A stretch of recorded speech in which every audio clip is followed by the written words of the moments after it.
ସମସ୍ତେ ଥିବାବେଳେ ମିଡ଼ିଆ ଲୋକମାନେ ଆସିବେ। ତାପରେ ମମତା କହିବେ, ଏଇ ସମୟରେ ମିଡ଼ିଆ ଲୋକମାନେ। ଏହାପରେ ଆଦର୍ଶ କହିବେ, ଚିନ୍ତା କରନି ଖୁଡ଼ୀ, ଏମାନଙ୍କୁ ମୁଁ ଡାକିଛି। ଆସନ୍ତୁ, ଭିତରକୁ ଆସନ୍ତୁ। ତାପରେ ପଲ୍ଲବୀ କହିବେ, ମାମା, ବାବା, ଆପଣମାନେ ସମସ୍ତେ ଆମ ପଛକୁ ଆସନ୍ତୁ। ଆମେ ସମସ୍ତେ ଏକ। ଏ କଥା ସାରା ଦୁନିଆ ଜାଣିବା ଦରକାର। ଆଉ ଏପଟେ ରୂପସାକୁ ଗୋଟେ ପାର୍ସଲ ଆସିବ। ତାପରେ ରୂପସା ପାର୍ସଲ ଫାଡ଼ି କହିବେ, ମାଇ ଗଡ୍, ଏସବୁ ତ ମୁଁ ପଲ୍ଲବୀ ପାଖକୁ ପଠେଇଥିଲି। ସେ ପୁଣି ଏସବୁକୁ ମୋ ପାଖକୁ ପଠେଇ ଦେଇଛି। ହେଲେ ଏ ଏଡ୍ରେସ୍ ସେମାନଙ୍କୁ ମିଳିଲା କେମିତି? ପୁଣି ଦେଖିବେ ସେଠି ଚିଠି ଗୋଟେ ଥିବ। ଆଉ ଚିଠି ପଢ଼ିବେ। ଆଉ ରାଗିକି ମାମା ମାମା କହି ମାଲିନୀଙ୍କୁ ଡାକିବେ। ଆଉ ନ୍ୟୁଜ୍ ବାହାର କରିବେ।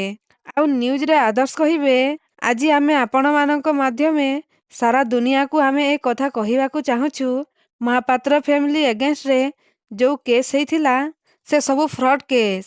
ତାପରେ ମାଲିନୀ ଆସିବେ। ପୁଣି ନ୍ୟୁଜ୍ରେ ଆଦର୍ଶ କହିବେ, ଆମ ଘର ଆଉ ବିଜନେସ୍ ଡକୁମେଣ୍ଟ ଫର୍ଜରୀ କରି ଏସବୁ ଇଣ୍ଟେନ୍ସ ଲାଗି କରାଯାଇଛି। ଆଉ ଏସବୁ କରିଛନ୍ତି ରୂପସା ଆଉ ଏମ୍ଏଲ୍ଏ ଭୈରବ ଭରଦ୍ୱାଜ। ତାପରେ ନ୍ୟୁଜ୍ରେ ଗୋଟେ ଲୋକ କହିବେ, ଏସବୁ ରୂପସା ଆଉ ଏମ୍ଏଲ୍ଏ ସାର୍ କରିଛନ୍ତି ବୋଲି ଆପଣମାନେ କେମିତି ଜାଣିଲେ? ତାପରେ ଆଉ ଜଣେ ଲୋକ କହିବ, ଆପଣଙ୍କ ଡକୁମେଣ୍ଟ ଫର୍ଜରୀ କରାଯାଇଛି, ତାର କିଛି ପ୍ରୁଫ୍ ଅଛି ଆପଣଙ୍କ ପାଖରେ? ତାପରେ ପଲ୍ଲବୀ କହିବେ, ପ୍ଲିଜ୍ ଆପଣମାନେ ଟିକେ ଶାନ୍ତ ହୁଅନ୍ତୁ।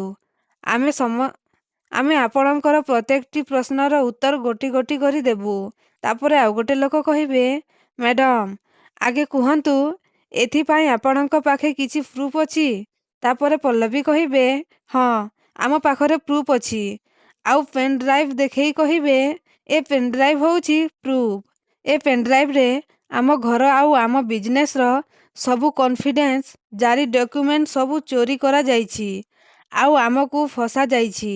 ତ ଦର୍ଶକ ବନ୍ଧୁ, ଆପଣଙ୍କୁ କ'ଣ ଲାଗୁଛି? ରୂପସାକୁ କ'ଣ ପୋଲିସ ଆରେଷ୍ଟ କରିନେବେ କି? ଆଗକୁ ଜାଣିବା ପାଇଁ ଆମ ଚ୍ୟାନେଲକୁ ସବସ୍କ୍ରାଇବ୍ କରନ୍ତୁ।